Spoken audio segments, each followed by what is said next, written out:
you. It all comes down to you. No one can make you become a good father. No one can make you become a good boyfriend, husband. No one can make you become a better player if you don't buy into it or if you don't believe that you can do it.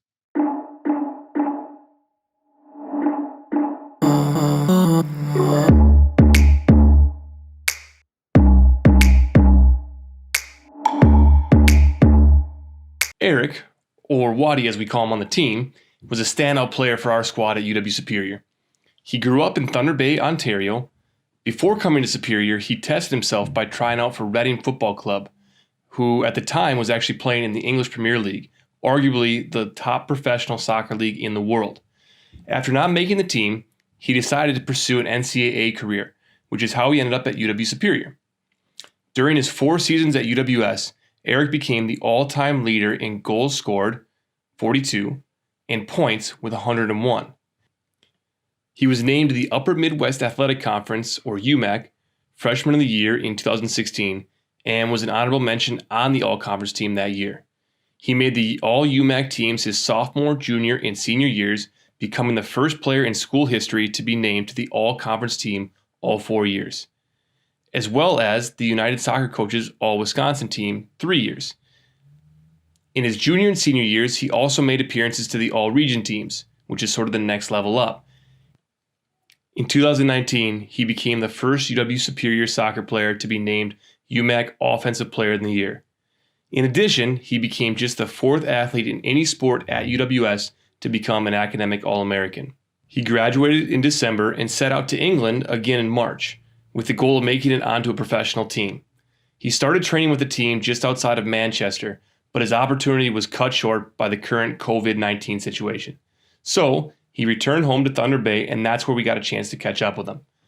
So, well above any of his playing accolades, Eric is one of the most driven individuals that I've ever had the pleasure to work with. You'll hear that passion and determination come out in his words in this conversation. He's also one of the most impressive leaders that I have ever seen. All of this is directly related to how well Eric knows who he is, and he knows who he is constantly becoming. All of his values are just so crisp that it allows him to lead from a true place of authenticity. So I've been waiting for this opportunity to speak with Eric since we started the podcast back in March. And I'm just really excited to share this conversation with him to everyone else listening in. Man, I hope you enjoy the conversation with Eric as much as we all did here. So with that, let's get right into the conversation with Eric Watson. Hey, Eric, thanks a lot for coming on the show today. Really appreciate it. How are things going up there with you? Things up north are sunny and shiny. Spending a lot of time with the family, especially with the current situation around the world. But, we're managing to spend enough time together, but not too much time that we endanger each other's lives. And I'm managing to still get in enough workouts and, skills and everything like that to still feel like, we're moving forward and not regressing. So yeah, it's obviously a bit of an adjustment, but we're enjoying it. Awesome. Great to hear. So I want to jump into some kind of deep hitting questions here in a bit, but I think, obviously I know you very well, but I think for everybody tuning in, we need to get a little bit of a backstory on you. So if we could just maybe have you wrap up kind of your soccer career, kind of from start to, well, hopefully not finish yet, but just kind of start to where we are now. Would love to hear just kind of how you got into the sport, what drew you to it. And then, if you could take us just kind of through some of the different, clubs that you've played with and just kind of take us through your journey up to this point. Yeah, for sure. So obviously I'm from Thunder Bay, Ontario. It's not a huge hotbed for the sport of soccer, but I was fortunate enough in that I was put in activities and sports as a young kid. So I started off with cross country skiing. My dad was a biathlete, so part of that transition was natural. So that was my first sport, but it certainly wasn't like the first sport I loved. It was just kind of, snow most of the year. So you got out on your skis and you gave her. And then I think at around, I can't even remember, my math's not great. I'm not a math major. But, at a certain age, I think it was around 2004 when the Euros in Portugal happened. My dad started watching it on TV, and I really got attached to an English player by the name of Frank Lampard. My grandfather, who is a longtime Manchester United fan, I quite luckily did not go down that boat of supporting them. But no, he's a longtime Manchester United fan and a fan of the English national team. And so he had told me that was one of the promising players at the time. And so I kind of latched on to a player, and that's kind of how I got connected to the game in terms of the worldwide game.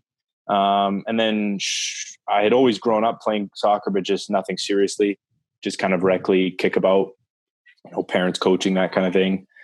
And then I kind of that I wanted to play a little bit more seriously. So I had a tryout with one of the local teams at the time. There was two at the time, and now there's only one. And that was Lakehead Express. So I tried out at first. I didn't end up joining and playing for that rep team because it just schedule wise with my parents and skiing and everything, it just wasn't going to work. But then the following year I made the choice that that's kind of the sport I wanted to do. So thankfully my parents were able to actually put me in both skiing and soccer. And I think that led to a lot of growth in terms of just sport and in terms of being an individual and all-rounded kid. And then I think around 2010, around the same time, you're going to have to excuse me, most of my dates are associated with footballing tournaments. I think around the 2010 World Cup or so, I made the switch to the Thunder Bay Show, which is the team that is associated with a USL2, or previously known as the PDL team, Premier Development League. And so I made that switch when I was around 13 or so. And there was, I felt at the time, better coaching and offered better opportunities to develop.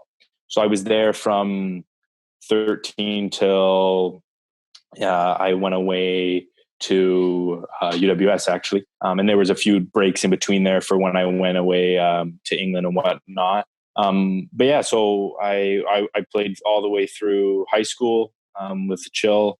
There was obviously a learning curve at the start because I was coming from a club where, credit to Lakehead Express, it was my first club and everything like that. But I think there was a little bit of not all the coaches were at the same level of education in terms of the sport. So I think that heading to the Chill, there was an overall higher level of coaching. And I think that meant that the players there were obviously of a higher caliber. So there was an adjustment period with anything that you do when you make a transition. So played there through high school. Was fortunate enough. I had a trial in England through at a professional academy team, Reading FC, who at the time when I went over were in the Premier League. And I'm dual citizen with England and Canada, and that's how I could make that work. Is my dad's from England, and so that was how that opportunity came about. My no agent or anything like that, just my dad and I, mainly my dad because of how young I was, calling people up and trying to get opportunities. So that was my first kind of real experience with the serious game and the professional game, and it was certainly an eye-opening experience. And I'm obviously here talking to you guys today, so I didn't get signed on by them, but I think I won't say it's a failure, but my not making the academy team, I think I learned a lot. I learned a lot about where I stood in the game in terms of what I needed to develop, and I think that I didn't have a lot of confidence or self-esteem heading into that opportunity. And so I think that was a hindrance, but also showed me that I had a lot to grow or a lot of room to grow. Sorry. And so that kind of set me on a path where I thought that I could for sure try and make a go at it. After that week trial at Reading, I didn't stand out on the top end or the bottom. I was kind of middle of the pack. And for someone coming from a small town of Thunder Bay, I thought that was a really good indication that, I had something going for me, even if maybe in my hometown, it had never really been recognized, or even perhaps at that time recognized by myself. And so I really kind of kicked on from there and kind of set forward that was something I wanted to try and do and play. So, yeah. So going into the Reading experience, was the goal in your mind to go there and make the squad, or was it more so like I'm going to go there and test myself out, or kind of what was your mindset going into the Reading tryout? I think, in all honesty, there was a couple different ideas going in because I had never been in an environment that professional of a setup before. And so I didn't really know what to expect. I think if I look back now in hindsight, I think a lot of it was just seeing where I was at.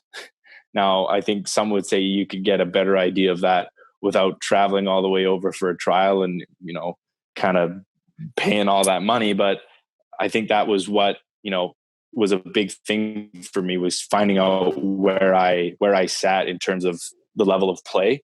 I had no idea what to expect. And so I think it's difficult for me to answer, what my thoughts were going into it, because I had no idea what to expect or what it was going to be like. So hopefully that answers your question as best as I can. But it was a bit of an uncertain time because I had no idea what to expect.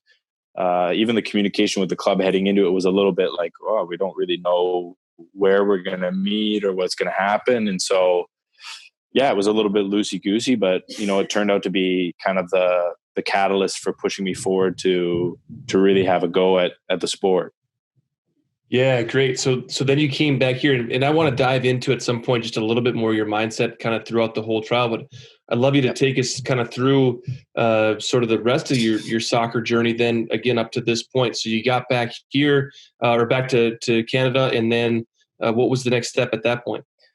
So I continued on playing. So I still had a couple years till I graduated from high school.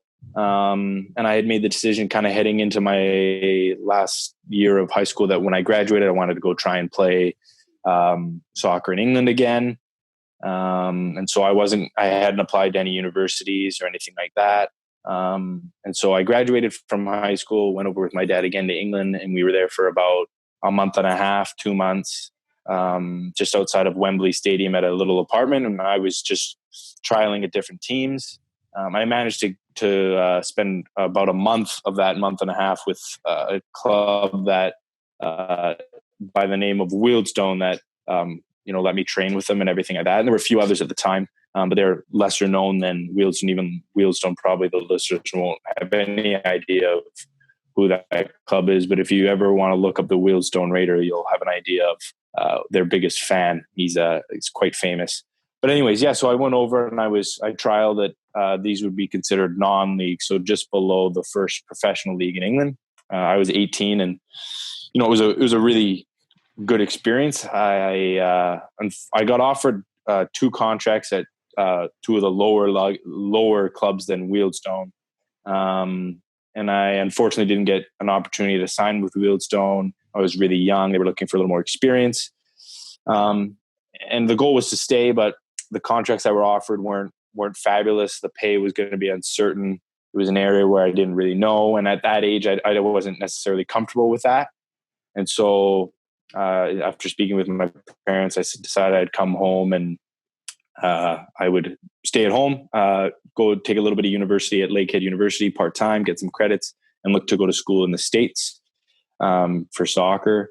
And I knew that if I signed a contract and made any money in England, and if I didn't like it, then I wouldn't have been able to have done that because of obviously the amateur rules of NCAA. So that was kind of the reason behind that, as the decisions became a little bit uncertain. I kind of had that in the back of my head. So anyways, came back, spent a year coaching and playing for the Thunder Bay Chill. And then that summer I made the PDL team, which would now be the USL2 team. And I think I was out of my depth at that time. They recruit a wide array of Division I and ex-professional players, and the club has a pretty good history of doing well. They won the championship in 2008 and have made finals and semifinals multiple occasions since. And so, being one of the local guys that made the team in my first year, 2016, I didn't play much. But I thought, it's a good way to get prepared for university because I had already committed to obviously UWS, and all of those visits and everything had gone on prior to that summer. Came down in October and obviously met yourself. And at the time, Mitch was the assistant coach, and really fell in love with the players on the visit. And from that, the history said itself. And after that first PDL season, 2016, I headed down to UWS in Superior, Wisconsin for the first time. And the following 3.5 years of football at UWS, I think, are my best memories of playing the sport as of yet. Hopefully there's more ones to come, but and I spent 4 fabulous years there. Graduated this past December, and I decided I wanted to try and play a little bit more once I had my degree. So I just recently was over in Manchester, England, playing and trialing at a club in the Northern Premier League, which is again non-league. But I wanted to get my foot in the door, and I knew that probably that was going to be at a lower level. Things were going well. And then obviously the situation with COVID-19 arose. And so leagues were suspended, and the league that the team I had actually now made got suspended, which is unfortunate and disappointing because I was just kind of getting my feet on the ground and getting settled in. But hopefully, when things settle down, we'll head back over and have at it again. But that's kind of the short and skinny history of it all. That I could go into way more detail, but I think that's kind of the broad brush strokes of how it all went down. Yeah, I want to jump into. So we'll go back to when you got back from England and had made the decision to go on to university and play there. Especially for international players, there's really kind of 2 different routes to go. You can either go, and really come to the U.S. and try to do sort of a university style, team, or try to make it at a pro level, or like a high amateur level abroad. So you'd made the decision that you wanted to do, you wanted to take the university route. And I remember, through the recruiting process, you had other opportunities, other options to look at, and some of your teammates had taken other options that, maybe what you would say would be a higher level at a Division I or Division II level. And, making the decision to go to a Division III institution where, you knew a little bit more about kind of where your skill and ability would fit in. I guess what I'm getting to is at the level that you performed here, you quickly rose to a level of just kind of relevance, right? Like right away in your freshman year, you worked your way up from being a role player, the first few games. And then I think, a large chunk of the last kind of half of the season, you were starting games and getting, regular minutes and, scoring goals and kind of propelling the team. And then throughout your career, you rose to not even just sort of a relevant standpoint, but I would say, sort of an elite standpoint or elite level, rather than going into a Division II or Division I level. Where would that path have been as kind of escalated, or would it have escalated as quickly? So I just kind of want to hear from you. What was your decision-making process in terms of picking a Division III versus a different level opportunity? Yeah. So I got set up through NCSA, which is a recruiting organization. And so I didn't really want to travel too far. And so I one day stumbled upon UWS, and that's kind of how that whole communication got started. And it started with Mitch Wilkinson, who is now the strength and conditioning coach for most of the UWS athletics, and a really good guy. And so that's how the communication got started between, UWS and I. And then there was another. Can I explain that from our end real quickly? Just for sure. Yeah. Well, I don't know if you and I ever talked about this, Waddy, but what was going on our end was I basically said to Mitch, we need to find a guy who can score 10 to 15 goals a season. Can you go out and find that guy? Like, just scour. And a lot of our recruitment is more so it's direct scouting. It's finding players that we've seen play live, or there's an international component, which is a little bit more through agency. But at that point, we had a good class, but we were kind of lacking in that. Like, I really wanted that guy that could go just put the ball in the net for us. And so I said, Mitch, like, go find that guy. And I think it was like 5 days later, after scouring every agency, every website, like, he came back with like 2 or 3 guys and said, like, this is the pool. And so that's where you came onto our radar, was sort of just this kind of big time mission for Mitchie. And so he's still, every time you score a goal or, you got a different accolade or whatever, I get a text from Mitch that would say, hey, you're welcome. Like, he still takes credit for landing you. So sorry to jump in, but let's see. I want to hear the rest of it. Yeah, no, of course. And if I'm being honest with you, I don't know if Mitch tells you this, but he says the same thing to me too. I'm sure he does. I'm sure he says it to everyone. Oh yeah. But so that's how I got in touch with you guys. And then there was another school I was looking at the time, which was Saginaw Valley, which was Division II or is Division II. And they were quite successful. I think they were top 20 at the time. I think there's been some issues with the program since, but that's not what I'm looking to speak about at all. I don't really know enough to speak about it. But I think the big thing, to answer your question of what made me choose the Division 3 over anything else, or a Division 3 program, was there was one conversation I had with one of the admission people at Saginaw Valley. Actually, she had played for the Saginaw Valley women's team, and she said, I found it quite surprising because she was basically putting forward her university, but she said, listen, like, the most important thing when you choose a program in terms of soccer is you want to play for 4 years. She said, you don't want to go to a school and you don't play your first year and you maybe play a handful of games your second year. Your third year, you maybe play half the season, and then your final year, you play the whole season. She said, realistically, then you're playing 2 years or a year and a half. And I just struck me of, wow, I don't want to just sit down, like, I want to be developing. And, you hear everywhere in the media, in terms of the sport media, that the best way to learn and to grow realistically is to be playing, right? You look at the highest level, people aren't playing at their clubs. They want to move somewhere else so they can prove themselves. So that was a big thing for me, was I want to play.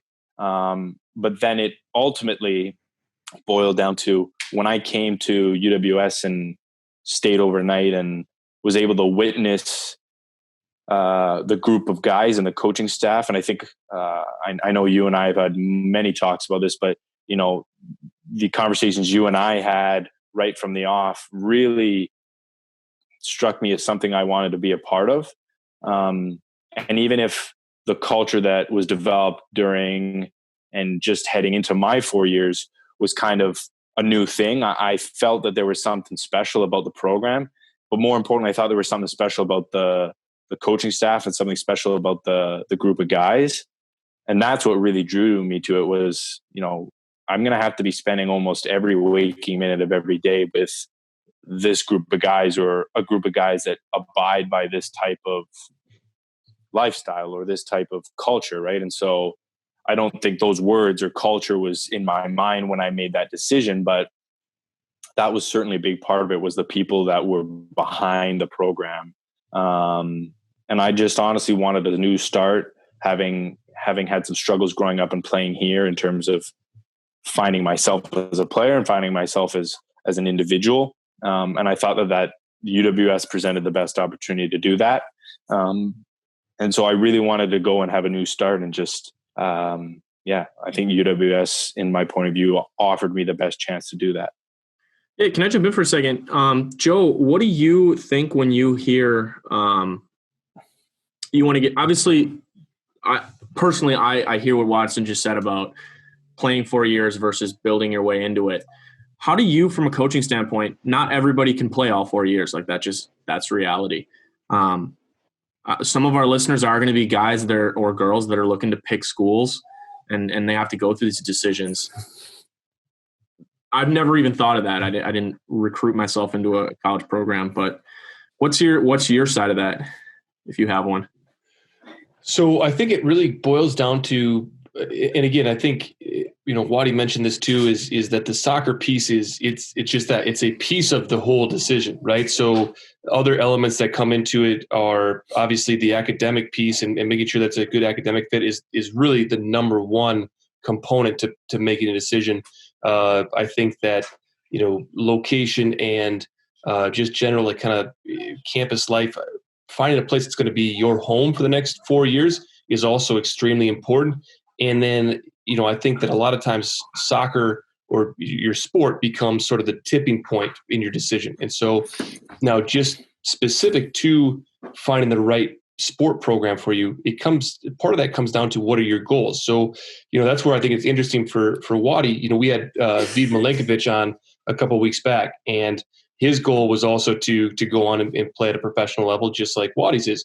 And so, I thought it was interesting because I think Vid, one of the reasons that he was drawn to playing at UWS was he thought that he was going to be jumping into a program where it was almost above him a little bit, and he would have to kind of develop to reach it. And it was his way of kind of motivating himself to reach that level. And I think Wadi, picked UWS for maybe a little bit of a different reason. If I can speak for you, Wadi, what I'm hearing is that it was more so he found it for what his game needed and where he wanted to really develop and where he could also add value at the same time for that program was being able to play for 4 years, being able to take on some leadership roles, take on some, just kind of make the team his own rather than being a cog in it. And so it brings up some interesting talking points that I want to get into with you, Wadi. So if I could kind of segue, Brian, does that answer your question, Brian? So, one of the kind of the cool things when I look at your career, Wadi, is you came into a program and I think there were some good things going on, but the first 6 games of your college career didn't start great. not for you individually, but for your team. That year we started out 0-6, and you went on to then, as a player, you played for 4 consecutive teams that made their conference tournament final. The first year we lost in penalties, and then you went on your next 3 years. You won the conference tournament and went on to the NCAAs and made progressive steps every year. So each year, your team made history in a way, right? So what I'd love to hear from you, just because I'm geeking out a little bit on my own team right now, and I recognize that. Okay. But what I would love to hear, because I literally can't put a pin on this at all. What was the difference? What changed in the first 6 games of your career?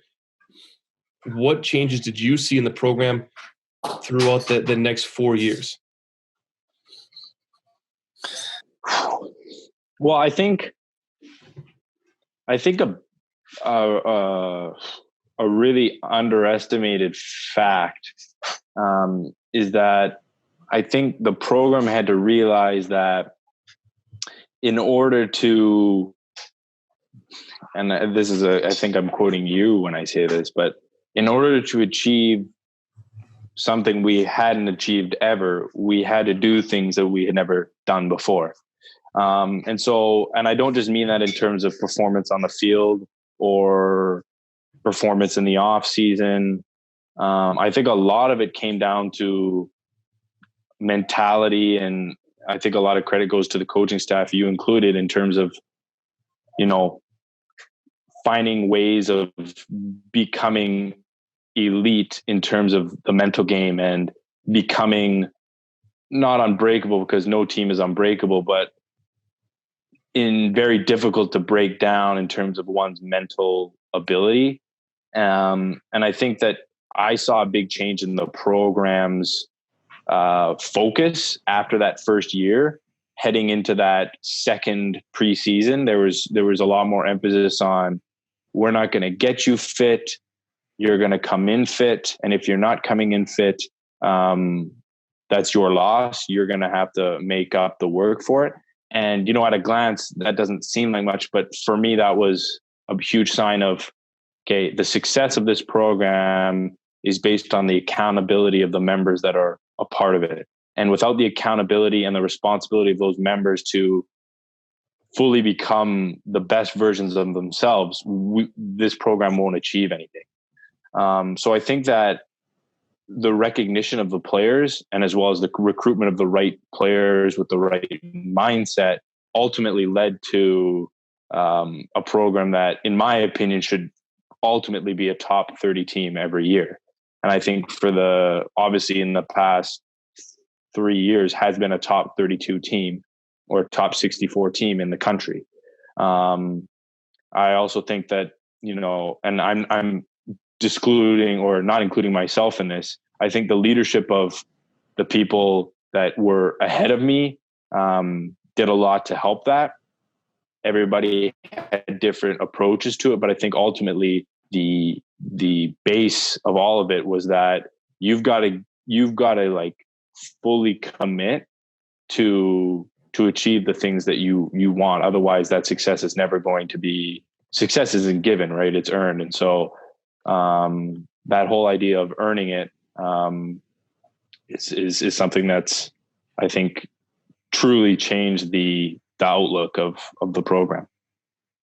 Yeah. So you mentioned the leadership from within, and I think it's a really cool concept that I don't know that I've ever been able to kind of just put my finger on it, but I think we've had some really great leaders, great captains, just great leadership from within throughout my time. I mean, I can go all the way back to when I started. There were some guys that, just they had this innate leadership ability. And so I don't know that it's ever been like a better leader or, than anyone else, but I think there's been a progression of leadership. And I think that what we've seen is in my 12 years here is the leaders from within have sort of left legacies. And so they've kind of helped groom the next leader up. And it doesn't mean that, a captain 3 years ago is better than a captain 5 years ago or anything like that. But I think that just what they are kind of passing on to the next group of leaders has been so, there's just been a link there that you can almost visually see, and the progression has continued to be there. Now, that said, I also think that in terms of innate leadership, for anyone listening in, like I do think that there's one person that just sticks out of my mind as the guy that has, like, he just checks every box, and that's you. And so I would love to hear from you kind of what you would describe your leadership style as, and where does that come from for you? Well, I want to make it really clear that, like, and you and I had this conversation, I never came into the program having any desire to be the captain. And I think if you had told me after my first year, even after my first year, you had a meeting with me and said, I can see you becoming, a captain of the program and having the abilities to do that. And I didn't really see it. And I think that for me, a big part of it was, I think I had always, I think I'm someone who really takes a lot of interest in how other people go about their own lives. And I don't mean that in an intrusive way, but I mean the way that they react to given situations, or the way they deal with adversity, or the way they deal with success. And so I think I've always been, whether it's people close to me or people as far away as like professional players or celebrities, I think I've always been looking at things that I find admirable in those individuals. And so I think because I had never been somebody who was assigned that leadership role, I had always just been looking and assessing, and, well, I don't like that in that leader, or I don't think that's how I would do it. But I never thought that, I would do it. Right. And so I think I was always building up this bank of knowledge or examples of how or how not to do things. And I'm not saying in my time as captain of the program, I got things wrong. I definitely got things wrong at times. But I think that I was fortunate enough to be in a position where I had never been given that responsibility. And so I learned how to listen, and I learned how to buy in to a program or a team or an individual, even if it was in a negative way. You learn all those aspects. And so then when I think I was put in a position of trust in terms of captaincy, I think I knew a lot of the things that I didn't like when I was someone who wasn't in a position of power, or a position of authority. I don't really like that idea of power, but that position of responsibility, maybe. And so I knew that, I didn't like it when that position was used for their own personal gain and there was belittling. And so that was something I always tried when there would be new people that come in, was, that idea of, well, if that person's not at their best or not feeling at their best, they're not going to perform. And so I think I was fortunate enough to, like I said, have so much experience of being just a follower. Like we talked about in leadership courses, that idea of being a follower, that when I got into a position of responsibility, I kind of knew where everybody else was at and what it took to get those people on board, or at least what I thought it took to get those people on board, if that makes sense. Yeah, if you don't mind, I want to jump in for a second and talk about how, without getting too much into leadership, when you talk about you have these people that you looked up to and examples you pulled, do you have any specific people that you consistently looked at or behaviors that you consistently saw? If you can use some very pointed examples instead of just, not that you were speaking too vaguely, but can you give us some examples? Yeah. So I obviously mentioned him at the start of the podcast, but Frank Lampard was someone who, and I'm not saying he was a fantastic captain or anything like that, but I always admired the way that he was very even tempered. But when things needed to be, done, they were done, you know what I mean? Mm-hmm. And they were done, but they were done in the right way. And when, you saw someone go in on him or do something negatively to him, it wasn't like he gave it right back. It was, that's that person's choice. I don't have to choose to react in the same way. That's just one example from the world of football. But, I even look at, Terry Fox. I don't know if either of you know who Terry Fox is, but Terry Fox was a huge hero of mine as a kid. And I went out for him for Hero Day at school once and had to hop around on one leg and a cardboard fake leg. But you're going to have to give me some context on who Terry Fox is. Terry Fox was an individual who had cancer and so had a prosthetic leg. And he ran across Canada, or was running across Canada. And in fact, his last stop was Thunder Bay. Or at that time, I think it was Port Arthur. But and so I think that idea of just sheer tenacity and unrelenting will to just never give up was something that I found as a kid that was just so something I wanted to be a part of and cling to. And so I think that even though if that hero kind of, fell farther back in my list of heroes as I got older, that was something I always strived for, was that idea of no matter what you're doing, you're putting your best foot forward. And no pun intended in terms of him running and putting his best foot forward all the time. But, I think that was something that was extremely important to me as a player, as a person, is just you give everything you have in whatever you're doing, because if you're not giving everything, then why are you doing it? So that's something that I think I took to heart in terms of just being a player, and as well as in terms of leadership. I demanded, I think, the best from, and the highest level of effort from myself. And I think both of you could attest to this. I demanded the same thing from the guys that were around me. So, yeah. Yeah. And then you as a leader. So what I'm hearing as a little picture is, you obviously as a player on a team and just a person want to achieve great things, not necessarily the best things, but great things. And you need to perform at your best. Your teammates need to perform at your best. So you tend to lead by example. It sounds like tenacity you dropped as a word, which is a great word. Just through hard work, leading by example, and understanding your teammates and your peers, you can bring each other up together. Are there any other traits you as a leader really like to exhibit, or you're working on exhibiting, that aren't just described there yet? Yeah, I think a big one that I talked about with the guys this year, and even the guys in the year before that, was in order to really understand what someone's going through and to be able to relate to them, you've got to know that person at their most vulnerable state. And so I think for me, in order for anybody else to buy into that, I had to be extremely vulnerable with everybody else.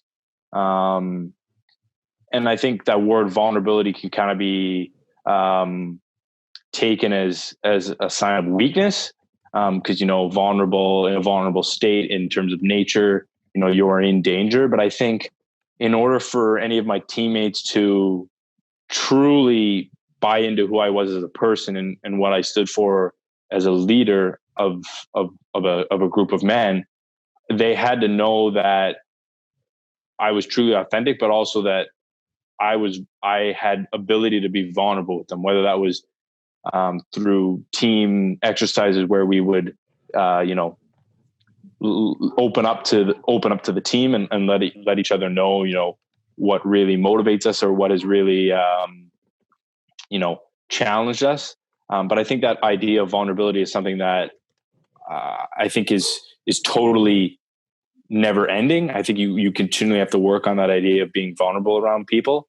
And I think people actually take a little bit of time to get adjusted to you being vulnerable with them, because in society, I think we are a little bit more closed off because then we're safe. But I think in order to truly have meaningful relationships outside of sport, but sport included, relationships, whatever, intimate, however, you need to be, whatever it is, you need to be vulnerable with that person in order for that connection to be made.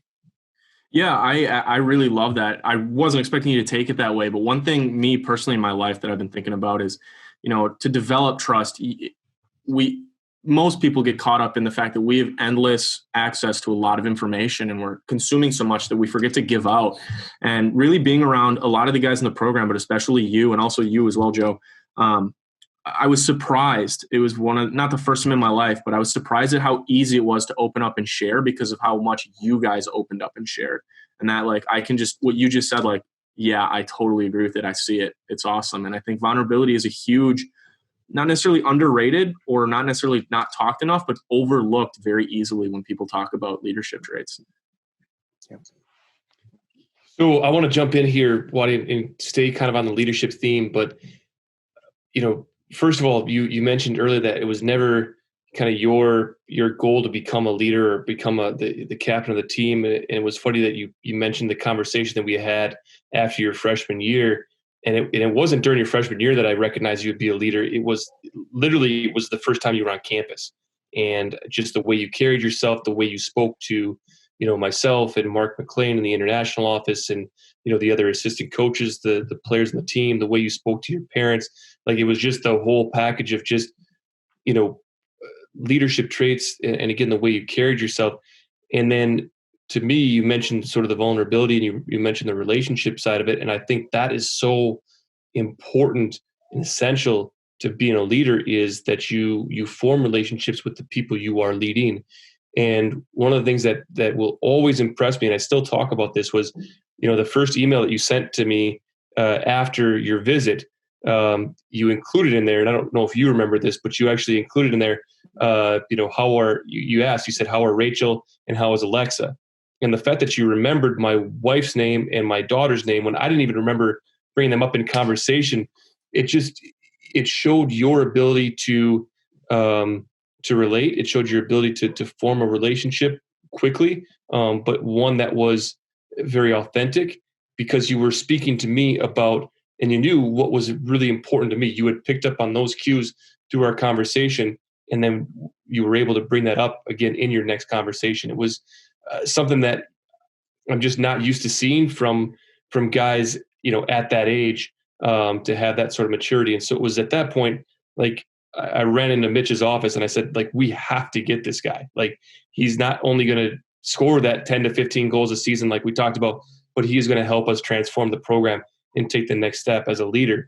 So what I want to get into here is, before you have a chance to deflect that and because I know you will, because you are extremely humble. But what I want to get into here, Waddy, is, there's a lot of pros to being a leader, and I don't think people understand that at times there are drawbacks to being a leader as well. And one of the things that I think you took on, whether you knew you were going to do this or not, was part of your role in coming to Superior was you were going to help advance the program. And so you have, just because that's in your nature, that you're a giver for sure, but you also had individual goals of trying to get onto the next level. And that's what you're working on now. And but that whole 4-year experience in a way was really designed to try to help you get to the next level and just play at the highest level you possibly could. There are times where, especially as a leader, you mentioned it's not, I love the way you kind of delineated this. It's not about power, it's about responsibility, right? And so there are times where that responsibility to the program and advancing the program, especially from a leadership role, is going to take precedence over your own individual priorities and needs and your level of kind of purpose and what's next. So I would love to hear from you. How did you find that balance? And were there times where you felt like, it was almost difficult because you had this goal for yourself individually? Did you ever feel like it got in the way of what you wanted to do individually? Was it all just a blend, or have you even had a chance to reflect on that yet? Sorry, there's a lot in that question, Waddy. No, it's all good. I think, outwardly looking at it, I think you could say that it had an effect on me in my first year as a captain. If you look at my stats in terms of the fact that I had my least amount of goals in that season. However, I also had my most amount of assists, right? But if you look at it solely from the point of my job was to score goals, and I've looked at it from that point of view, and I think that maybe it did have an effect in terms of my own personal goal of being that guy who put the ball in the back of the net. But then, taking a step back after that season, and I never considered that season a failure personally because of how well the team did. I mean, we went on a 14-game unbeaten run in that season. Won our first ever game at Nationals. It was actually a 20-game unbeaten run, just to throw that out there. 20-game unbeaten run, sorry. I knew that it was 14 wins. It was 14 wins, and I think it was 20 unbeaten. Yeah. Yes. And so I never looked at that year as a failure. But I will say that I think I was a little bit, I'm not even disappointed, but concerned as to why my scoring output had decreased a little bit. But I wouldn't say that it affected my goals in any way. I think my goals were always the same in terms of having an impact. I had some goals in terms of and they weren't like I was bound to them in terms of how many goals I wanted or how many games I wanted to play or anything like that. Life happens. If it didn't happen, it didn't happen. It wasn't going to ruin my season or my year. But I never really found myself changing the way I did things, and you could view that as a good thing or a bad thing. But I think honestly, if you're in a position of responsibility, you've probably gotten there for the same reasons, or you've probably gotten there for certain reasons. And so I didn't think there was any reason for me to try and to change who I was in terms of a person. But I think that there may have been changes in who I was as a player just because of the responsibility I had now to the rest of the team. So that could be some of the reason why the output of some of my numbers. But then I go in and I look at this season, and it's the best year I had in terms of, and I think that might have come down to the fact that I was able to find and my fear of true leadership, or with the label of leadership. Yeah. Okay. So I want to dive back into something that you mentioned earlier, that you felt that leaders don't always get it right. And you mentioned that there were a couple of times where you felt like you had gotten it wrong as a leader. And if you don't mind sharing, I would love to hear, were there any specific instances that you can think of where where you did get it wrong, or you might go back as a leader or captain and maybe do it differently? Well, I think there were times. I think there were times where I had to deal with confrontation, and I think growing up, I come from, and I don't. It's not a defining characteristic of myself, but I come from divorced family, and it's not in any way, shape, or form like a negative thing. It's just that's the life I've lived and everything like that. But I think because of that, I've never, when I was growing up, I never liked confrontation. But I think as I grew older, and especially once I arrived at UWS and you're on your own and everything like that, confrontation is part of the world, and it's nobody really likes it. But I think that that was something I was really worried about when I got into the position of responsibility with the program, and I thought that there were maybe at times better ways that I could have dealt with that confrontation in that immediate moment. But I think at the end of the day, what I was looking out for in those circumstances was the better of not myself, which could sound a little bit, high and mighty, but in all honesty, I was looking out for the integrity of the program after I was gone, and as well as the program's integrity while I was there. And so, yeah, I think there were times where I thought maybe I could have dealt with certain confrontations or circumstances a little bit better, but taking steps back after the fact, I think that that questioning of anything during confrontation is going to happen. So I think I have to stand by the choices I made, and hopefully I think they worked out in the moment. But I think the ultimate evaluation of that is how well the things I was looking to protect stand true through the time that the program moves forward.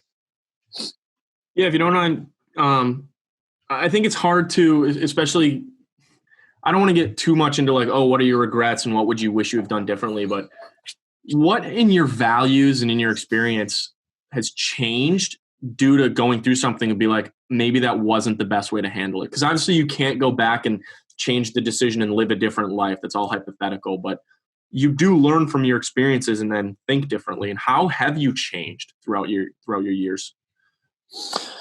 I think Joe could probably attest to this, but I think a big part of it was I wouldn't say I learned from a mistake, but just learned from the situation of, and it all comes back to being vulnerable. Is any time you start a new experience, you've kind of got to reinvent yourself. And I really felt that coming into UWS. And I kind of set out the goal for myself to just have no expectations. And that's something that I carried through my 4 years at the school. But I think the biggest thing is that after I got used to the setting, got used to the school, got used to the guys, was just being comfortable in who I truly was something that would then go on to allow me to be, I hope, a symbol that, you can be who you are. You don't have to pretend to be someone else in order for people to believe in you, or for people to buy into what you stand for. Hopefully that wasn't too loud there, that cop there. So I think I had to become comfortable with being who I truly was in order for for that growth to occur. And I don't think that wasn't present before, but I think that I was never truly comfortable in being who I was. Whereas when I got to the school and I got involved with the program and just the environment of it all, I think that I truly found who I was, and I opened up. And I think that is something that is, well, just speaking candidly, I can't be thankful enough to the program for, and for the people involved in it in my time there. But I think that idea of not hiding who you are or feeling you have to be someone you're not was something that I learned really quickly in terms of coming across as genuine, and then in turn having that vulnerability with everybody else, coming back to that idea that we talked about earlier. So, yeah. Sorry, Brad. I want to jump in as your coach here, Waddy, because I would actually answer it maybe a little bit differently from what I saw, and I think it's a cool way that you phrase the question, Brian. Thank you. In terms of what you like, kind of how you've changed since you started at UWS and kind of as you left, I don't think that kind of the assurance of who you are has necessarily changed a lot. And I remember specifically there was we do like a leadership kind of academy in the spring semester with the entire athletics department, and the question was asked of, I think it was your junior year, Waddy. The question was asked of all the student athletes from different teams, how much, in terms of your core values, are you the same person now that you were when you came in as a freshman, or that you were like your last year of high school? And how many of, I think the question was asked, how many of you are the same as as you were then, over the course of 3, 4, or 5 years? How many of you can say that you really haven't changed much in terms of who you are and what you value? And you were the only person in the classroom who raised your hand. And I think that others might have viewed it as kind of like a little bit of, oh, you're just kind of like showboating, or you're not understanding the question right. But I looked at that and I said to some of the other coaches, I said, that is 100% authentic and true, that his values, who he is, really hasn't changed. And so I think that there's been this sort of self-efficacy since I don't know when it started, but I know it started before you came to UWS, and that hasn't changed.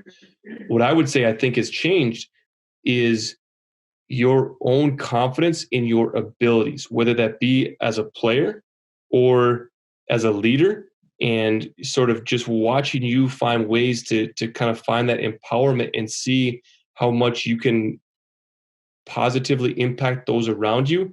I think that's been something that has changed a lot. Is just it's not your values, and it's not necessarily. I really don't think it's been the ability. It's been your own knowledge of your own ability in those areas. It's been a really cool progression to watch as a coach. Yeah, I think Waddy, I'm sure you want to comment on that, but I'm going to move forward. I'm sorry. No worries. I think especially something I've been going through recently is there's a difference between my identity, not me specifically, but somebody's identity as hey, I'm this person who does this, and hey, I'm this person and I have these values. And I see it a lot in great leaders. And it sounds like, and I've only known you for measured in months. Joe's known you for much longer, and it sounds like he sees it in you very deeply. I see it in you as well. Is that you don't get your results and the identity of the team as a whole. It doesn't necessarily collude much with the identity of who you are as a person and your principles. And it allows you to, when you talk about being confident about making decisions and whatnot, it really allows you to be a good example, so to speak, where you're not making decisions and then thinking, well, that's not really who I am. You're making decisions that work for the team and they work for you. And it allows you to come through as authentic. I think a lot of people get caught up, not necessarily trying to become the winner, but trying to become this person that they look up to, not recognizing that they value different things. And in order to become this person, they either have to change this value, or they just need to decide to become a version of a different person that has values that are more in line with theirs. And I think what you're getting at, and what Joe just talked about, you do a very good job of sticking to your core and your principles, and benefiting the team and the team's core and the team's principles, and not letting those two things drive each other apart. I don't know if you can attest to that, Joe, at all, or if you have any comments on that, Waddy, but it's something I've just noticed. Like, I had the epiphany as you were talking. I mean, it's a difficult thing for me to talk about, because I'm just me, as I would, it's just who I am. But I think, and I think I wouldn't say that I saw a lot of it while I was at school, but I think you see it everywhere where people think in order to get to a certain position, they need to change who they are. in order to become successful, right? And I think that in a way you might agree with that. You do have to change aspects of who you are or what you do, but I think to abandon everything that you represent or everything that you stand for in terms of achieving personal gain, I think you're never really truly achieving that. You're trying to be someone else that you're not. And I think if you're not being yourself, then no one else is going to buy into that at all. Yeah, I think a lot of people get caught up in trying to change themselves instead of trying to build experience and build wisdom and build skill sets on top of themselves. And that's something that some people learn earlier in life than others. Some people take a really long time to learn it, but it's one of those things that, especially in I think Western culture, we use a lot of titles and name drop things. It's a key. It's a core to success is being yourself and building the experience on top of it instead of becoming your experience and losing yourself. Yep. Well, I couldn't agree more. So I want to switch gears here now a little bit, and I think we could talk about your leadership traits for a while, and really just again, if I could just geek out on my own team and my own players and just really continue to talk about sort of what you did for us as a leader, I could go on for a while. But I want to get into you as a player because I think that's at times I think it's almost overshadowed by sort of the example you set as a leader, but the career you had as an individual player, the collegiate career you had as an individual player. You were a perennial all-conference player. You were 2 or 3 times the leading goal scorer on our team. You broke a record this year. You broke John Bucklew's record for career goals. And that's honestly one of my favorite memories, just that moment after you scored the goal, and then honestly watching the embrace, because John Bucklew's on our staff, watching the two of you embrace like after that goal was a really special moment. Anyways, some of the other accolades, an all region player, conference player of the year, offensive player of the year, and then being named an academic All-American this year. So I think that there's, for folks that are listening into this, just there's a lot of credibility there, and there's a lot of kind of, if I'm an aspiring athlete, somebody to look up to would be a guy like Eric Watson. So I kind of want to get more into your mindset a little bit.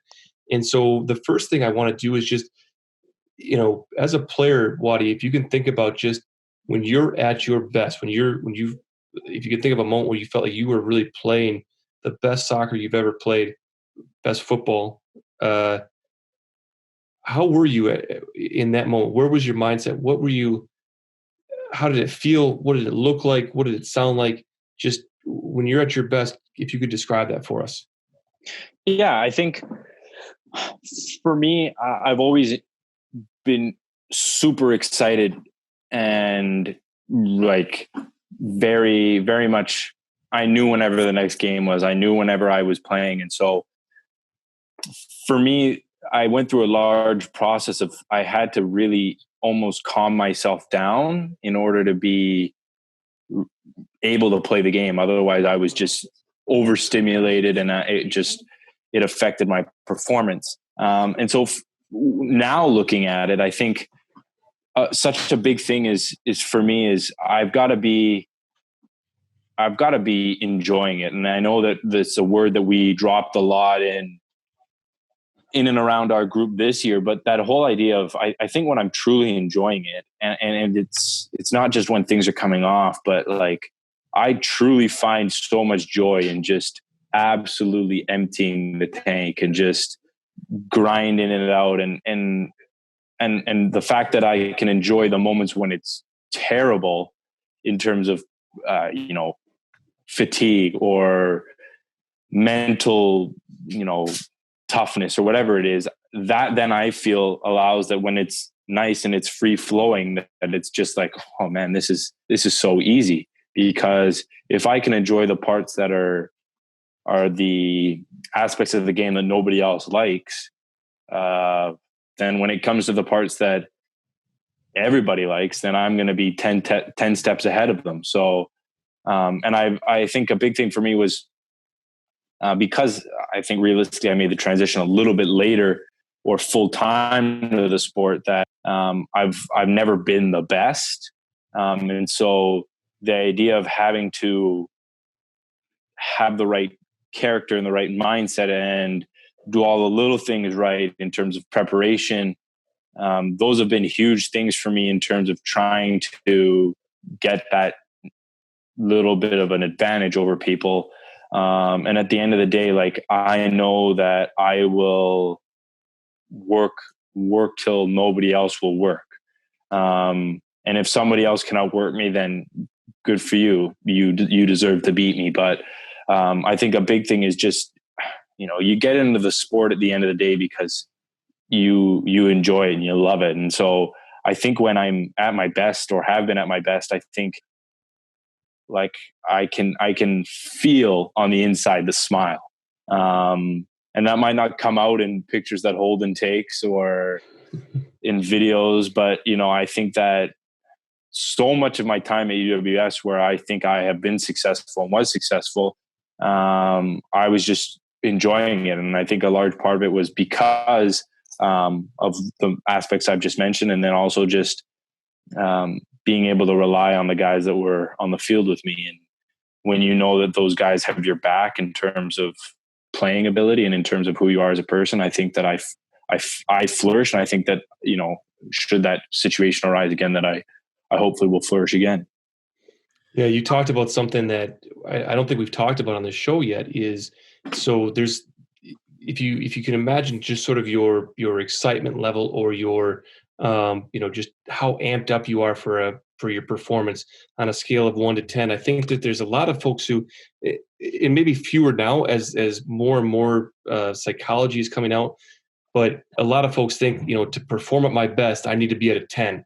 I need to be, listening to whatever music is going to get me so amped up. And I just need to be, thinking about that next game for 3 days straight. And when I hit the field, I'm going to be so just pumped up to play that I'm going to be able to just outwork everybody because I'm going to have this much adrenaline pumping through me. And right. And it's okay to think that way. But if you really think about when you're performing at your best, if you're way too amped up, you get jittery. You can actually psych yourself out a little bit, and you can almost kind of squander the moment. Obviously, you don't want to be so relaxed that there's no excitement, there's no enjoyment for you.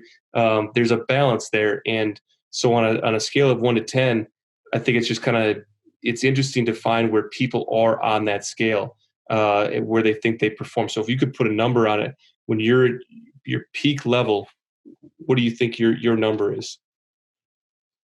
Yeah, I think for me, like I've had to do a lot of it's trial and error, but it's experimenting, right? And so I know that if I relax too much, then you're not at the heightened enough state, right? Just as you stated. So for me, I think like an 8 or a 7.5 is kind of where I've got to be, because as soon as, even when 9 starts coming into it for me, like I'm a pretty cool, calm, and collected individual. But when 9 comes around, and it seldom came around when I was on the pitch at UWS.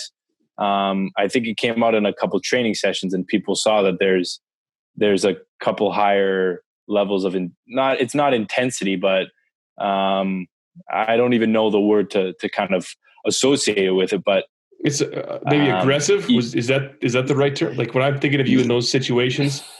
Yeah. And I think the thing is for me, I've always struggled with aggression, but more so in terms of physicality. And so I try not to use the word aggression, because I know that if I associate the term of dulling down my aggression, then when I get on the pitch, the manner in which I play isn't as aggressive. So for me, I think it's more like the vigor or the passion, and I mean it more in like an angry way. And I think that if I go over that too much, then that being that kind of symbol or that, picture of collected, it begins to get lost. And I don't just mean from an outside perspective, but I also think from the inside. And I think from the inside, it becomes a little bit more of that, questioning and that dark cloud of, well, what happens if I miss the next pass starts setting in, because you're just putting so much on the line. So you've described kind of what it's like when you're at your best. Can you describe the environment around you when you're at your best? Yeah. And I think I'm taking most of this from my time at UWS, because I think that there was so much work done on creating an atmosphere where there's a sense of accountability among everybody that, we're fortunate or unfortunate, whatever way you look at it, that you play a game with 10 other people. And so in order for you to be at your best, you need the guys around you to be at their best mentally and at their best physically. And so I think when the guys around me now, obviously everybody has different levels. Like I just said, mine's a 7.5 and 8. There's other guys that are going to be, they got to play at a 9 or they've got to play at a 4. Right. So it's difficult to try and find that balance. But I think when everybody's on that same page of we're going towards the same goal, that allows me to perform at my best, because I know I don't have to worry about someone's thinking I'm not really on the same boat as this guy. And so if I know that the guys around me are bought into what I'm doing, then I feel that then I know, I can go balls to the wall here, because I know that the guys around me are gonna do the same thing. And so in that environment, and again, if you can take yourself back to your own mindset when you're at your best in your, kind of your ideal environment, where's your awareness there? Are you aware of certain things? Can you pinpoint anything? Are you, I guess when you're completely in that flow state that we talk about, what are you aware of, or are you aware of nothing? And I think this answer varies, from person to person. Yeah, for sure. A big one for me is breathing. It always has been. And I think it goes back to, when I used to ski and run, in terms of if your breathing got out of control, then you were out of the race, because if you can't control your own breathing and you're already working that hard, then you've lost the battle, because now you're not just working against the elements or the terrain or the course, whatever it is, you're now working against yourself. And I think that has mental underpinnings to it too, in terms of if you can't control your mindset on yourself or those around you, which so much of that is tied to your breath and controlling of that, then, it can spiral out of control. And so there's been a lot of work that I've done on my own before I got to UWS, but kind of right in and around starting at UWS, where I noticed that if I started really controlling my breathing heading into the game, like it's not just an in the game thing, it's a before the game, that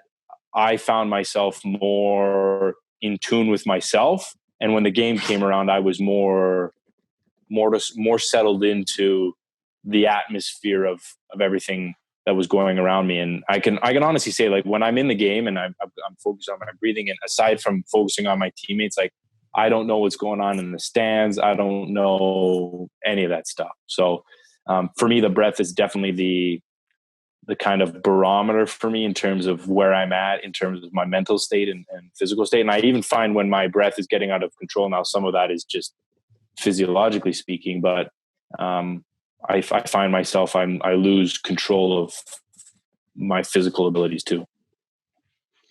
So what would you say you've used to get yourself into that mindset then? I'm assuming breathing is a part of that, sort of that strategy or that technique. What else helps you get into that mindset? Music. I think that's a big one for a lot of people. Music's a huge thing for me. And it's not just as both of you will know, I'm not just someone whose music is only going on match day. Music's like my soundtrack. And so, what is your soundtrack on match day? I've always wanted to know what's going on in Waddy's headphones on match day. It's very variable, but I think for me, I've actually had to do a lot of work with the music too, because if it's too hard and too rough, then it doesn't connect with me. and there's a lot of guys on the team that's how they get into that mode, and I could never do that. So there'd be times where team, would be playing on the speaker and I can't listen to it because it's not what gets me it doesn't give me joy. And so that idea of joy, I think it's always got to be music that's, and I don't want to come across as like, it's not Teletubbies music, but it's, it's light, it's quick, it's higher. It's it's giving me a little bit more of that energy and not so much of that, like, I want to go bash my head through a door kind of music. And so the music's been a huge thing for me. And that was an early cue. I that whole phase started after Reading, when I knew that, wow, I need to find a way of controlling that, excitement that comes up with these opportunities. So the music's been a huge thing. And then visualization for me has always been big since I've been little. I've had to refine it as I've gotten older. I used to do a lot of just straight visualization, which I do now. But before match days, I would always have a video queued up of goals from a given year or of a given person, and I would watch it. And then before I would turn it off, and then I would give myself about 15 minutes to run through, myself in the game. And I would try and visualize myself maybe doing some of those goals from the video. But visualization has always been huge. And I think it was even aided even more by the institution of the mental aspect that you and the coaching staff would implement before the games, in terms of what we would term mindfulness at that time. And I found that was a huge thing for me. So those are kind of the three components that I think, in terms of preparation and getting me into that state of mind, that are the most important to me. And then what kinds of things were able to kind of take you out of that mindset? Was there, because I think it would be, for any athlete or anybody in high performance, anything, it would be great if we could just sort of put ourselves in that right frame of mind, that, that flow state. But obviously there are things that can take us out of that. And I guess I'm curious, for you, what were some of the big triggers that could disrupt your ideal mindset or your flow state? A big thing for me was I didn't find a whole lot of exterior things took me out of the game. There would be, I think the one big exterior thing was, if I found that there was someone on the team that was being very openly in their behavior, or their body language, or even their general verbal language was going against what we were trying to do, that I felt took me out of the game, especially in a position of leadership, because I felt that then I was no longer focused on the whole team moving forward. And in terms of my own objectives for that game, or goals for that game, that was something I find would take me out of it.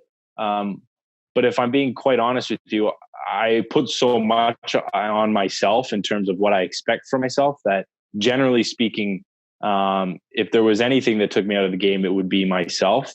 But even that's been something that, and I think you and I, Coach, have had multiple conversations about that, in terms of myself finding the right balance, in terms of realizing that, I had to be easier on myself, because I already had it built up to a level of, I need to be here. And if I'm not here, then I'm unsuccessful.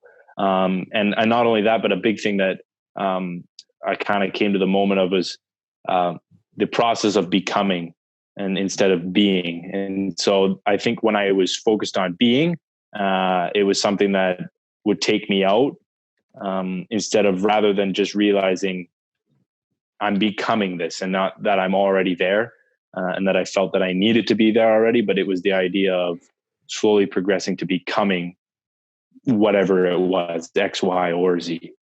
Without getting too personal, and you can take this as deep as you want, but not just thinking about what takes you out of your flow state. When you're getting ready to go into a game, or even outside of the sports world, when you're really just functioning, getting into that state, what are you leaving behind? Obviously there's, you've got things that you don't need to think about during the game. You don't have to think about necessarily your family or school or whatever work you're doing, but like, are there things in your mind that consistently, whether it's a thing or an idea or just some abstract mood, that you can, like, you have to pull yourself out of? Or is it just day by day, it's different every time? It's a difficult question to answer because it's difficult for me to talk about these things because I don't like really, I'm joking, attest to this, I don't really like talking about myself, but that's a difficult question by me because I've done so much work in terms of when the moment comes and when the opportunity comes to just be there and to just take it in for what it is. I think that question would have been better asked before I came to UWS because I think if I can answer the question in some way, I think something that I've tried to take on board is in any new experience, and that can be minute by minute or day by day or year by year, is to not have any expectations. And I feel that when we do build up expectations on ourselves or what things are going to be like, you're ultimately setting yourself up for disappointment or even failure because it's never going to amount to what you have set forward for yourself. And so whenever now I go forward with something new, I'm really trying to just go in and what it is what it is. And if it's not what I want, and I'm specifically saying want instead of what I thought it was going to be. If it's not what I want, then you move on, you go to the next thing. Yeah. But I feel like if you start laying out these blueprints of how things are going to go or certain situations going to go, then I feel personally that you're setting yourself up for some issues that could arise. Yeah. So then here's another one for you. And obviously I'm speaking in a very generalized manner, but like when you are in your zone, I'm sure you know the score of the game and your understanding of how your immediate actions will have or the repercussions of your actions. But like, do you care if it's a 2-1 game or a 3-0 game? When you're in your zone, does that matter? It's a difficult question because obviously it's a team sport and the mood around you is different. Yeah. And I think especially having most of my last 2 years of experience being in a position of responsibility in terms of leading and in terms of output, I think it toes two lines because I think if I'm in front of the goal and I make a decision and I'm selfish and maybe it doesn't turn off or pull off, there's going to be guys that have issues with that. But then, something that I've had to kind of learn and adapt is in positions of, especially as an attacker, you have to be selfish at points. And so I'm not a selfish person. And so that's been something I've had to adapt with. But I think it's a very interesting question that you asked because especially in the position I was in, you were kind of playing, I don't know if this is the right word, but devil's advocate, because you're trying to get everybody to do the same thing and be on the same page. But if you're in a position and you do something that's maybe counterintuitive to that, it comes off in a very strange way. So I don't know if I answered that question, but that's kind of where I stand with that kind of idea. Yeah, I don't know if there is a correct answer. I mean, for me, like as a runner, when I'm in my zone, I have no idea where anybody else is. Like I'm not even aware of the crowd. But then I think about other moments of back when I used to play a lot of different sports, like basketball especially. When I was in my zone, I was super aware of everything around me and very unaware necessarily of me. It was more of like, how do I fit into the moment? Whereas a runner, it's like, this is what I'm doing. And so I don't know if there's a right answer necessarily. It's just always interesting to me to see how people perceive the whole picture when they're in their zone. And you brought in great insight. I think as a leader, part of being in your zone is almost not getting lost in your zone, being very aware of what the team needs from you, not just how can I best perform in the moment. Yeah, and I think that took some adapting to it because, going 2 years of just having to almost focus on what you want to do to then, and I don't think it was a conscious change, but just realizing that I wanted it to be put forward that, the team success is what was the most important, that you become, or I found that I become I became extremely heightened on everybody's body language and their emotions and the way the tone of their voice. I became, and I'm already someone who I think is quite attuned to that, but I became like, it was at level 10,000 when games would be on, because I knew if somebody was demonstrating this type of body language, that they were out of the game, and that I knew I had to try and bring them back in. And so I think that, to get back to your point then of, you've kind of got to be in your zone, but not too in your zone. I think that took some adjustment for myself. And that could be, if you look at it back in hindsight, could be some of the reasons for maybe a dip in some of those stats, but it is what it is. Yeah, for sure. So I think, we've gotten a good kind of deep dive into your mindset. Before, I've got a couple of kind of just quick hitting questions I want to ask you to kind of wrap things up. But before we get into that, sort of the last area I want to get into is just kind of what's next for you. And so obviously we talked a little bit about your trip abroad that was cut short. But are you looking at opportunities when, the sort of global situation starts to calm down a bit? Are you looking for other opportunities to go on and play? What does that look like? And I guess two things with that. A, how are you dealing with sort of just kind of at this point treading water? And I think athletes around the world are dealing with that, sort of scenario right now. So how is that going for you? And then how are you looking to kind of ramp up that mindset once you're carrying on to your next endeavor? And can you start with, so obviously you mentioned you signed a contract, I think, and you're on a team in the Northern Prem, but what's the status of that? Was that a 1-year contract that now it ends and you're done, or can you start with that content and then move forward? Just because. Yeah, for sure. So I had signed, I technically hadn't signed the contract, but I had been cleared to play. Okay. And so it was at this point, it was a non-paying contract, because they had no idea who I was, and it wouldn't make any sense to shell out money for someone they'd never seen play before. I wouldn't do the same. I would do the same thing. So I went to the games when I first got over there, which I trained with them. And then my paperwork went through the FA, so I was cleared to play.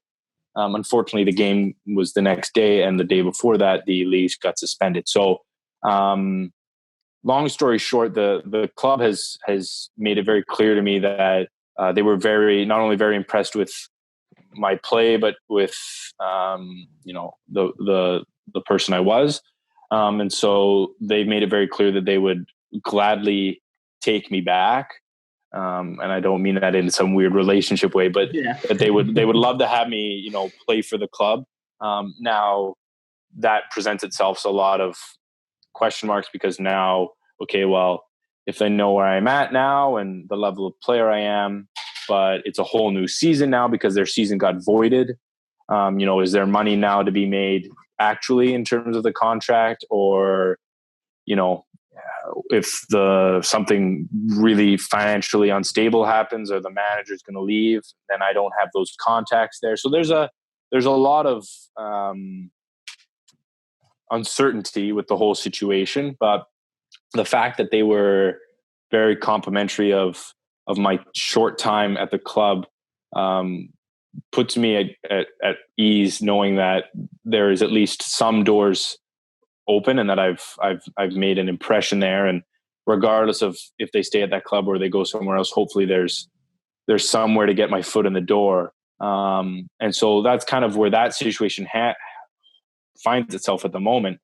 And then to answer Coach's two questions, I think I would be foolish to say that the uncertainty of everything isn't affecting me.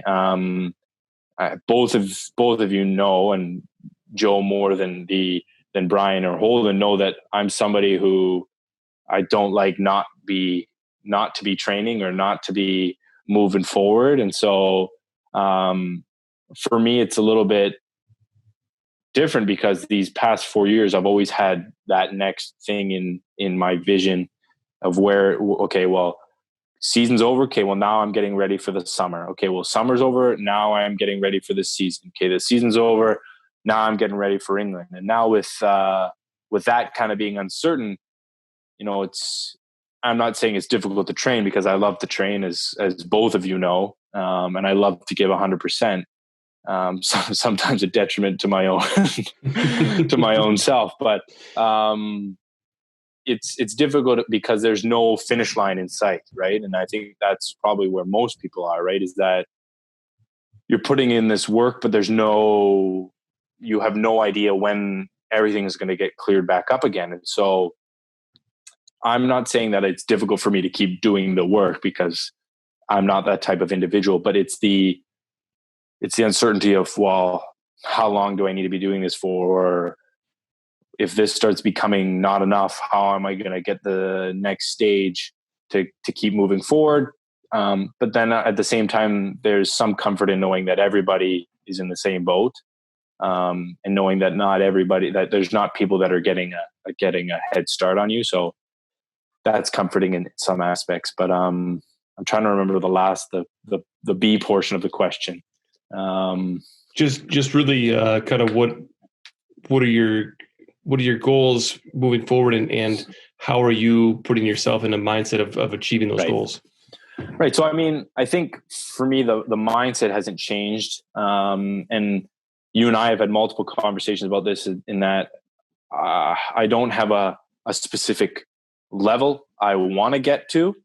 I don't know where I can get to. So much of it is dependent on who I create relationships with. And obviously my level of play gets me to a certain amount, but there's so much more that goes into how far you can go. But I wouldn't say my mindset has changed. I feel like every day I know that I've just got to keep on working on that process of becoming and not being, and trying to find and not find, but fine tune aspects of me that,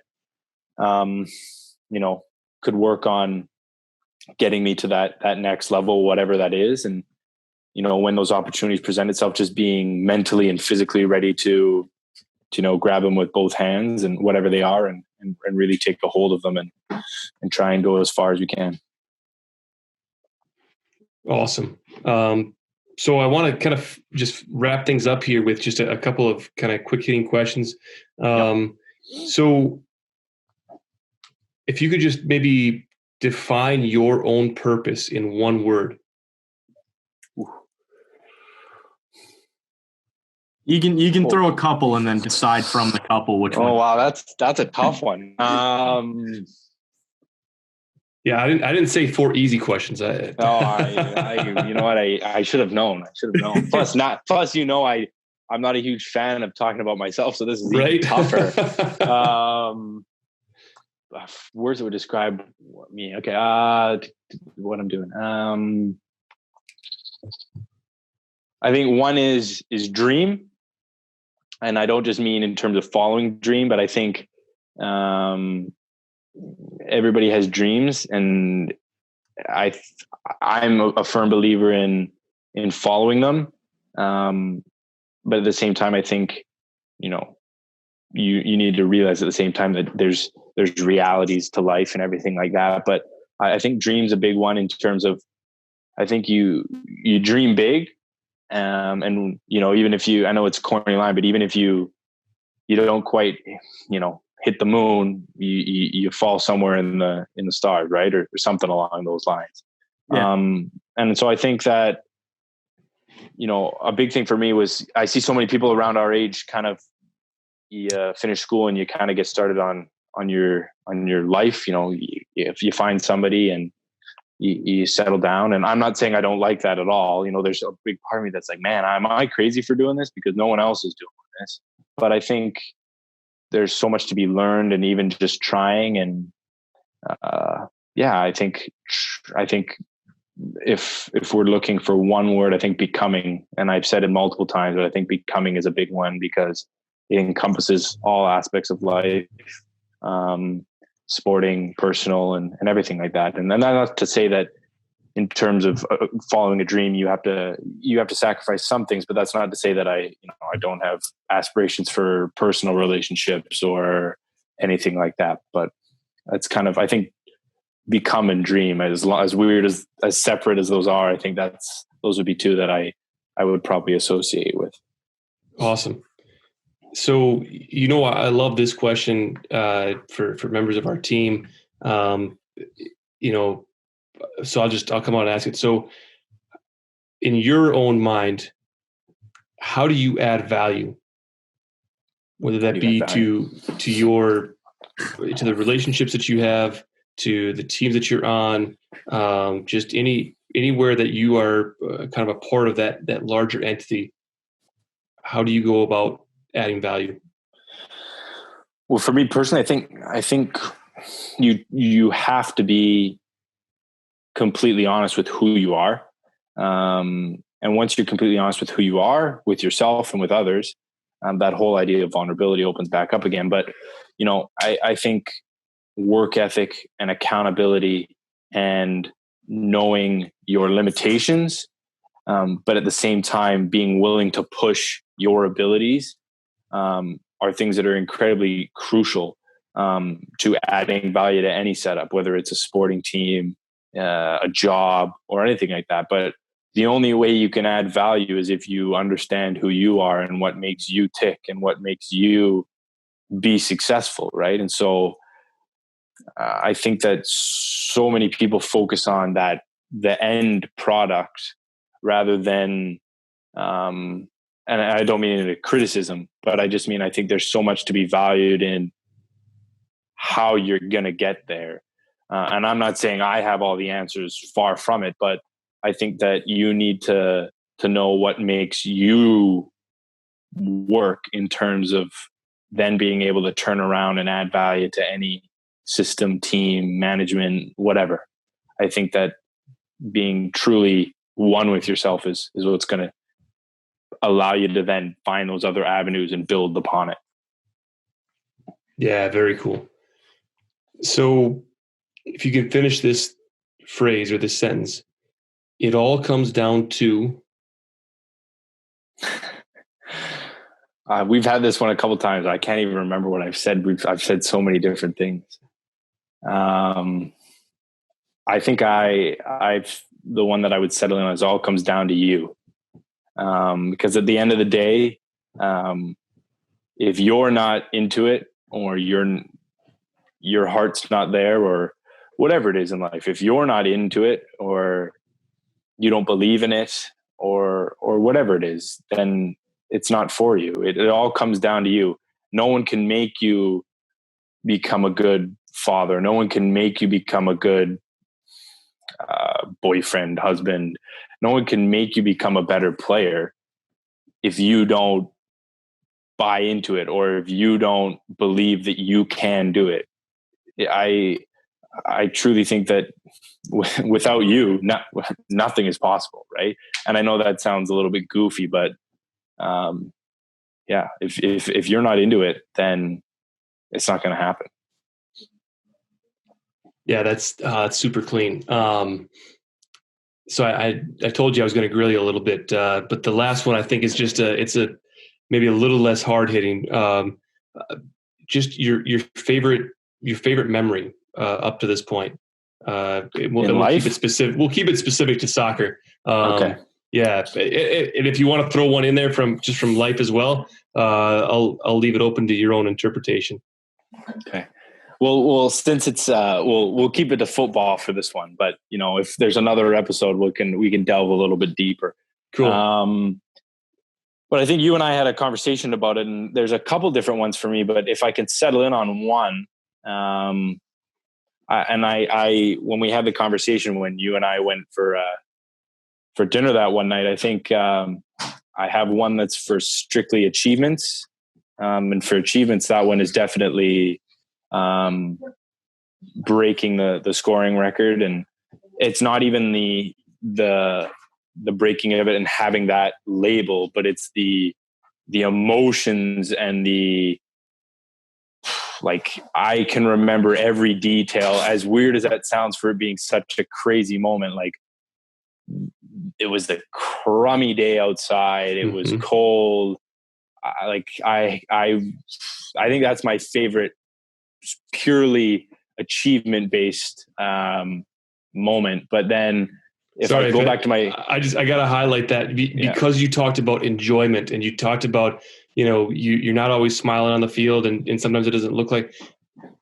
Anybody who saw your face in that moment could tell how much you enjoyed it. And again, to your point, it wasn't about having the label or the title or whatever. It was this sort of this culmination of everything you had put in. I think, one of the things I had said to you afterward was just, you had given so much to the team, and everything you had done was always team first. You never carved out moments for just you, right? And I think that was a moment where it was like, yep, it belonged to the team for sure, but it also in some ways belonged more to you. And I think it was maybe the first time where you really got to enjoy just that this is something I can have, right? And I don't know. Sorry, I'm weighing in. I'm crashing your moment here. No, okay, it's all good. Just seeing that, like it really emphasized the, something that, like you said, when you were at your best, it was enjoyment, it was pure joy, and that's what the emotion just. I mean, it exploded out of you. It was so cool to be a part of it and just witness. So, okay, so moving on, your last one. That's probably like purely on the pitch moment. That's my favorite one. But there's my first day arriving at UWS, and that whole evening, my parents leaving, and then me being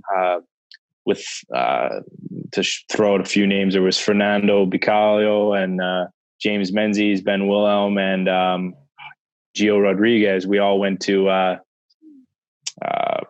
Wisconsin Point on my first evening in Superior, and being on the beach and talking about things, and it was kind of like the whole new start. And I bring up this one moment because when we unfortunately were eliminated from the NCAA tournament in the penalty shootouts this year, and I'm not someone who's super like movie moment emotional or anything like that, but I remember I collapsed to the ground and I closed my eyes, and the first thing I saw was that moment on the beach, and for me it was like a really weird moment because it wasn't me on a field, and it wasn't me scoring a goal or anything like that. It was me, like the first ever step, and that was the last ever step, was that game, right? And so that for me is probably one of the favorite moments in terms of the sport, because it didn't seem like anything, but it turned out to be something that would change everything forever for me. Oh, that's great. Okay. Because he's not a movie guy, and then gives you the perfect example of how to start and end a movie. Yeah, absolutely.